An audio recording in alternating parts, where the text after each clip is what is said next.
Hey y'all, how are you? So I figured let's do a get unready with me, ready with me. And then that got kind of disrupted because I had to stop and go check the oven and dinner and all that fun, fun mom and stuff. And I said, okay, now I got to put the clothes away because school should be starting in a week. And I'm really stressed. And I figured let's talk a little bit. I have a bunch of things I want to discuss. I have some stuff about autism. I have some stuff about being a fuddy-duddy. And I have some stuff about different investigations and things that have been going on that used to not divide us. We used to never be divided on certain things, no matter what we believe politically or spiritually. I had a good talk today with a neighbor, and made me think of a lot of stuff. So you might want to hop around if you're not interested in certain things, as always, but I know the majority of you that follow me just like to have somebody to talk to, or you just think I'm a hoot and holler, or I don't know, you're studying me, I don't know, I have no idea. But most of y'all, I think, actually have children with severe autism and can relate to a lot of what I'll discuss. So it's a mom and, well, I'm falling off my chair. It's a mom and story time, y'all. Oh yeah, I figured let me show you. I'm finally gaining some weight, so hopefully I can get back to my ideal 135 pounds. So I'm very excited about that. I think a lot of us that have children with complex medical needs, especially autism, we go through the ringer that most people don't understand, which is why I want to talk about what happened today. So I was taking the kids for a little stroll, and I like to try to walk as much as I can, and I can't always do very much, but I try. And so we're out and we're doing our little sing-along time, and You Are My Sunshine is my favorite song, and I've sang it with all my children, and it was sung to me, and I have a beautiful little music box that plays that, and I just love that song. And so we were singing, and this is with Haley, and I have her on her safety harness because she has become a bolter, Olympic sport level, okay? This just started back in July, and it is really bad. Her elopement now is more terrifying than it used to be, which is why I think I've gotten so much stronger in my faith for so many reasons, but one of them is because I have to when it comes to Haley. And I just pray all the time for discernment, for anything to help, because she just goes. So anyway, I have her on her harness, and I don't want that. I want her to be able to do walking feet and safe strolling, but it is what it is. And luckily at the school, she's going to have a para, and I'll be able to feel much more comfortable that she'll have somebody that's one-on-one with her at all times, because that was something that I had lost. Even though she only went to kindergarten last year for the first time, they refused because they had so many aides to such a low ratio of students, and they didn't leave the classroom. There was all this financial. We all know what really it comes down to, that people do not, they get to keep the financing, the federal funds. So in my opinion, they didn't want a para, and I think that sometimes there's cliques and they don't want people to come in. And luckily that is over now, and I just have to release that and just leave it alone. But it bothered me. And so anyway, so we're singing our little songs. I took the baby first, and that was fun, and we're going out around the block, and she stops and she likes to pick flowers. She loves flowers. She loves picking strawberries. So I try to go to those places that you can do the unlimited, right? Unlimited picking of strawberries. And we're going to go to the flower fields and pick unlimited flowers this week. And I'm really grateful that we have that. It's in season right now, and it's not that expensive. So long story short, I didn't realize how loud I was singing, and we'll get into more about how I had stopped singing for the last year because I was not in a good place.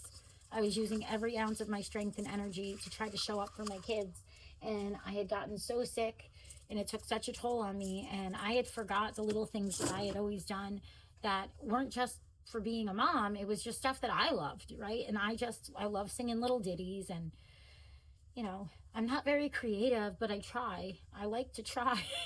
I like to try to be creative. Anyway, so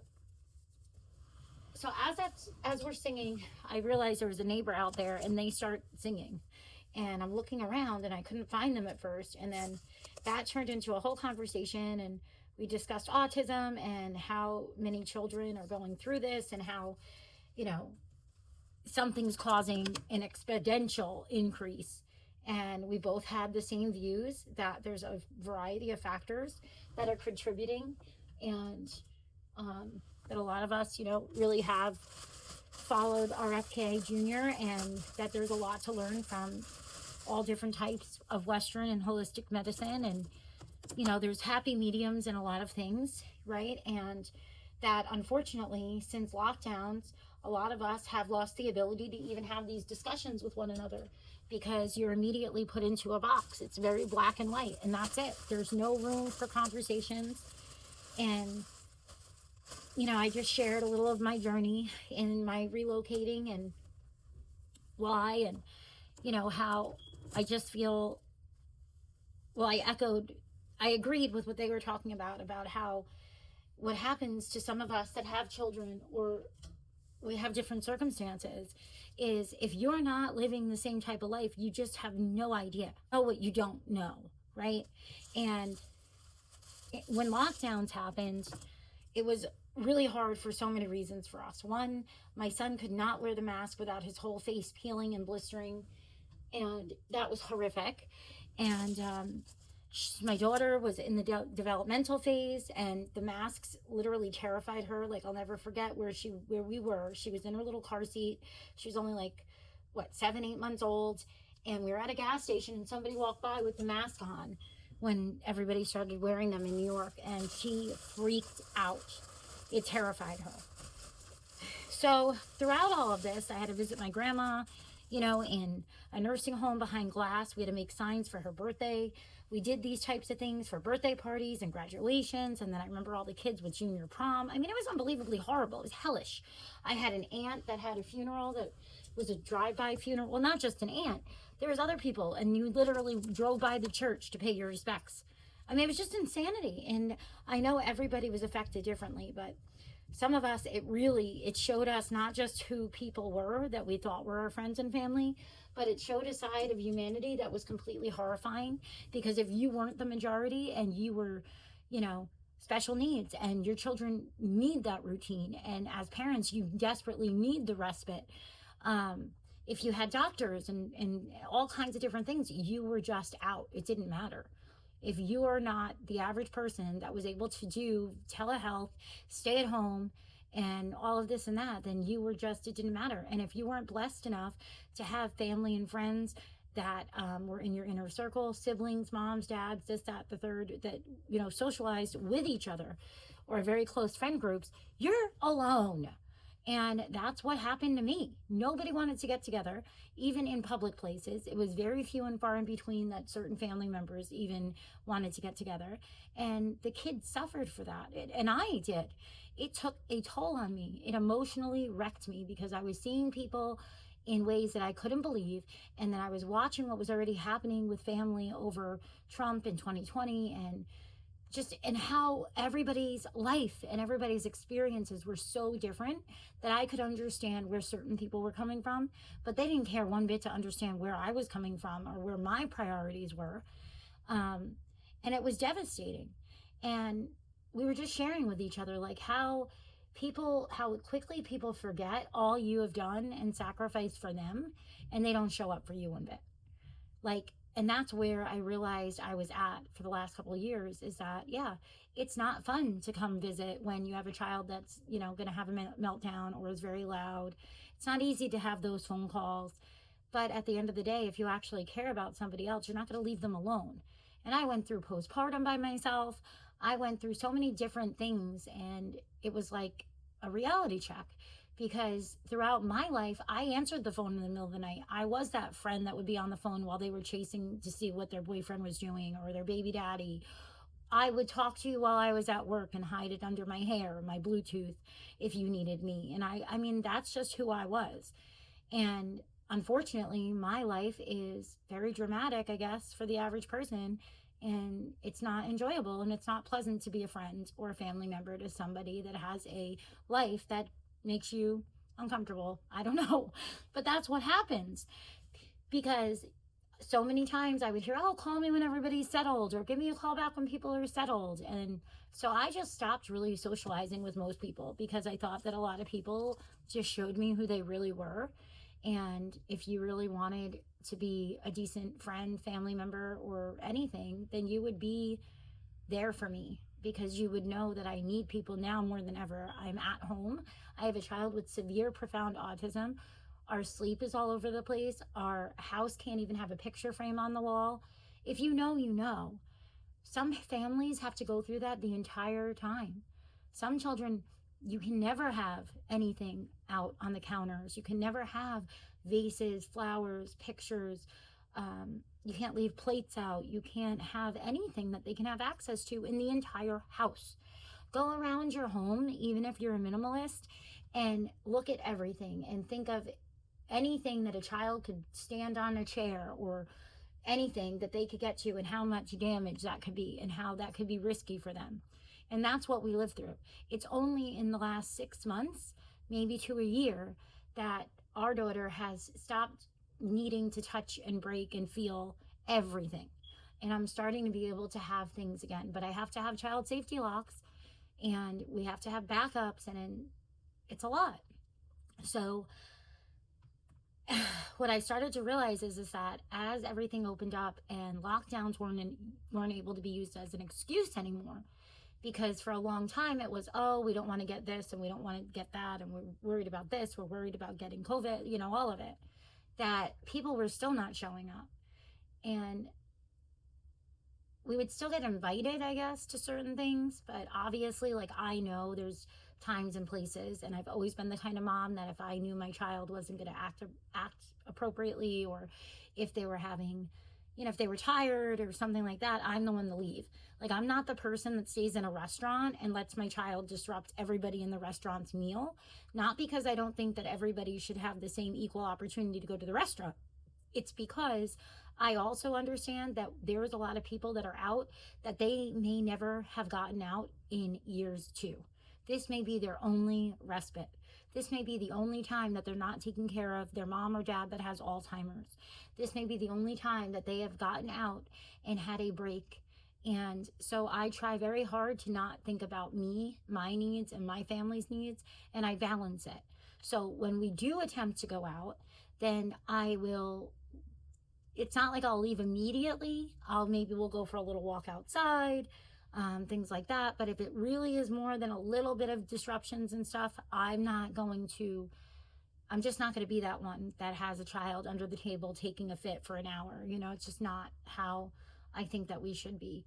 And I think no matter if your child's average or not, that's just how I think we should be. I think there's a level and a limit. Kids are going to be kids, but they also are going to do and behave the way that they're allowed, right? So I realized, like, this was a lot for me. And, my neighbor and I, we were just discussing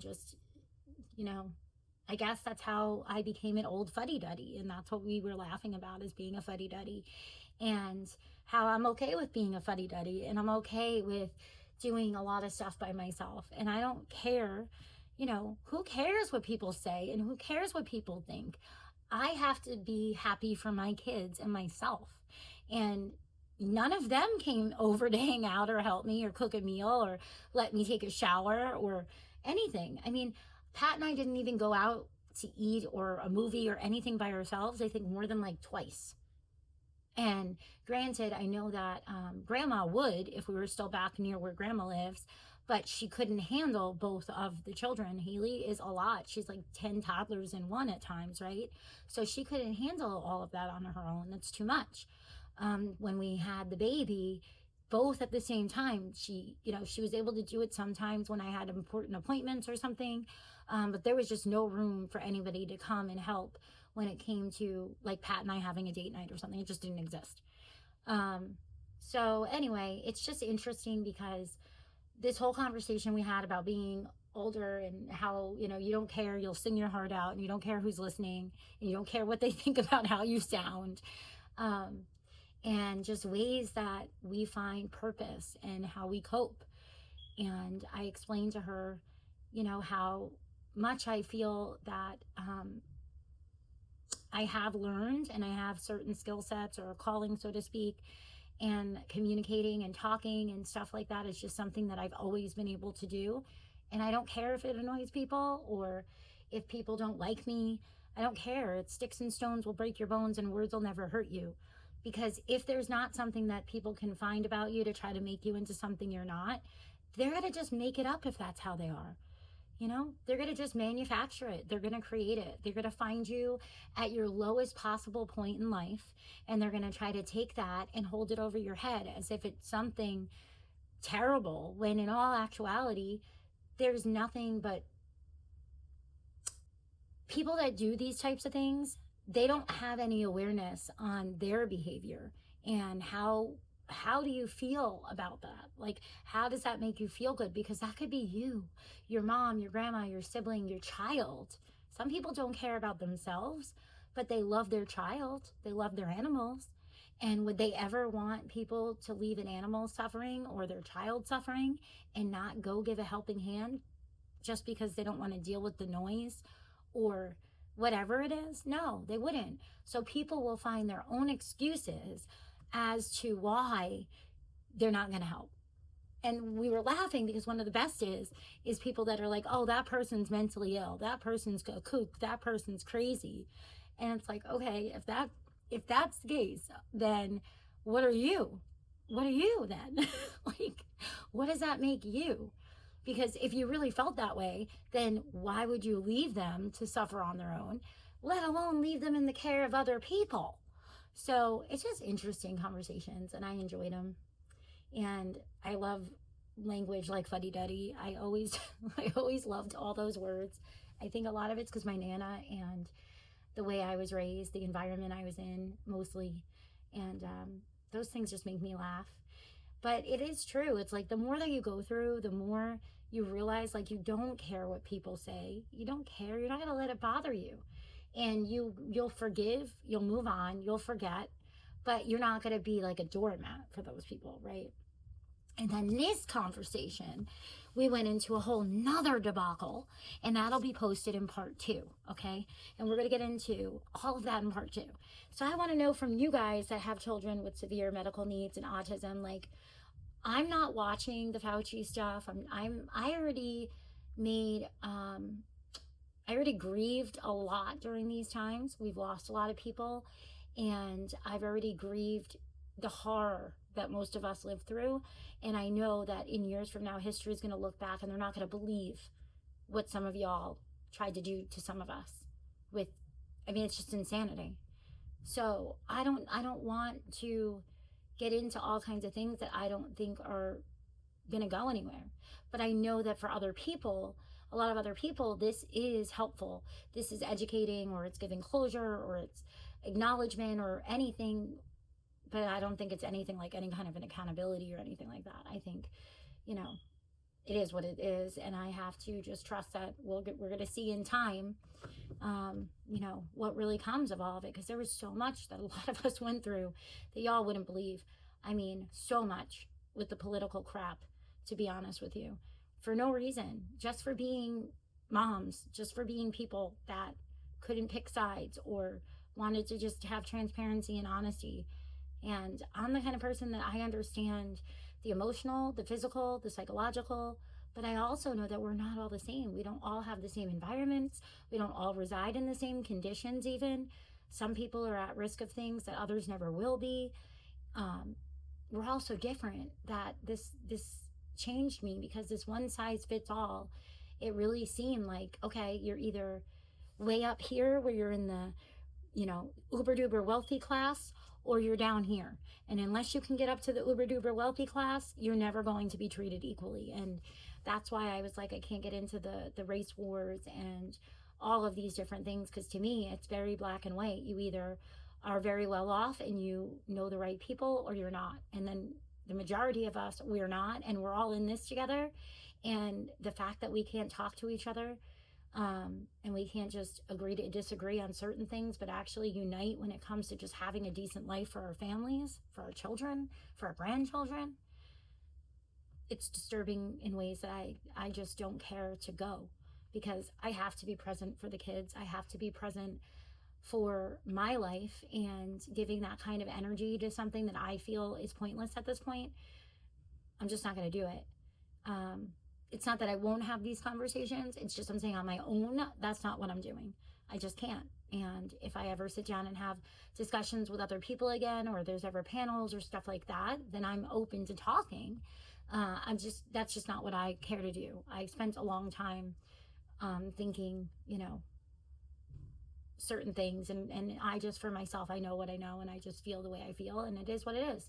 And I just think certain things are just not meant to be my problem. And I have, my faith, and I've always had it, and that's just how I am. But I do think that we're supposed to stand up when we see certain things, that God doesn't put it before us if we're not meant to go through it. And if we see certain things and we don't stand up against it, and we don't bring light into the darkness of it, then I have a problem with my Creator, because I know that He's not going to be happy with me. So those things I still feel like I do need to talk about, and I do need to address. And I know that it's therapeutic for me, but it's also therapeutic, I know, for many people at home that are in the situation I was in 2020, in 2019, in 2021. You're alone, not because you want to be alone in your home, but because people check out. They don't want to deal with chaos of medically complex children. They don't want to. And they would rather play the blame game so they don't have to take responsibility for how they treat you. It's no different than people that have parents and loved ones that are uber wealthy, that claim that one day they're going to leave an inheritance, but they'll watch somebody suffer unimaginably instead of just giving them a living inheritance, and use the old excuse of, oh, well, you got to work for it yourself, and, blah, blah, blah. No, actually, what built this country, if you go back, is doing it united. Like Duck Dynasty, you build together, right? That's family, that's community. Not wanting other people to fail when you could actually help them succeed, because it's going to be better for everybody, not just you, your family, your kin, your communities. So that's the stuff I can't understand. I've seen people losing their businesses when they could keep them and they'll prosper. They're just in a season that isn't good because their uber duper wealthy, family member said, oh, I'm not going to help them. They made a stupid choice. Okay, so now you're going to have that whole family go take out a loan for 30% interest just because they made a mistake. Meanwhile, the only reason a lot of the people are wealthy are because they got lucky. They had parents that bought homes for like $5,000, and then they were able to sell them for $1 million in New York.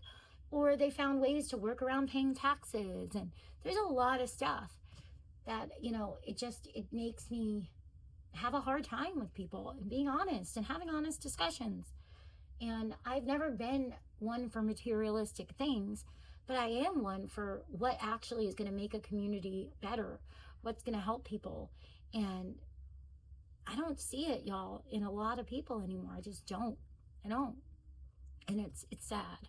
And I choose to be in a place of peace, reality, but peace, and acknowledgement that not everything is fixable, maybe. So, well, I think that you have to call things out. I also think that we have to know what's worth our time and effort and what's already done. And then you just got to sit back and let it ride out and do what you can for you and yours. I don't know. It's hard to explain. But yeah, in part 2, we're going to get into more of fake book and what if people are judging people off of what they say and do online with this new algorithm. And we're going to talk about, a lot of the reasons that I think a lot of the true crime cases are not getting solved, and why is there so many people that don't discuss the trafficking and the injustices that are in so many different places? Why?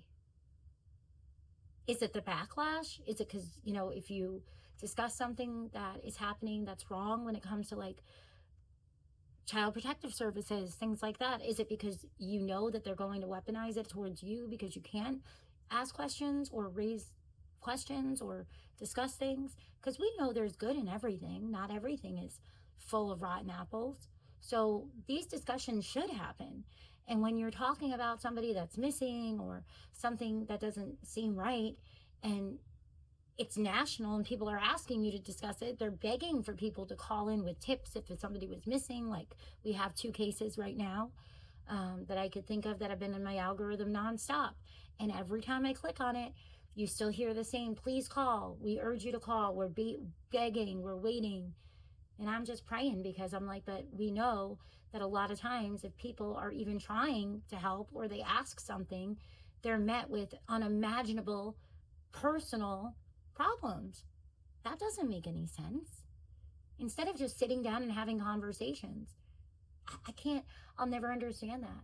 And if Wanda says, oh, I don't want to give her a name, people ever really went off of people's social media and their Google histories and stuff as if that's the like, and they don't sit down and talk to them. Can you imagine? For those of us that are at home and have autistic kids, and my history, the stuff that comes on my YouTube sometimes, I'm not even watching it. So that's freaky. That freaked me out. I was like, oh my gosh, I didn't think of that. Because everything's about this algorithm now. And you're stuck watching whatever's in front of you. So can you imagine that? If people judge you based on what you're watching and they don't even know why you're watching it, maybe that's all that's available to watch. I don't know. It's just odd stuff. So I'm going to talk more in part 2. I got to go get the rest of our clothes. And let me know how you're feeling and what you're thinking. Because I'll be in chat and we could talk in chat. Much love, guys. I'll be back for part 2 shortly.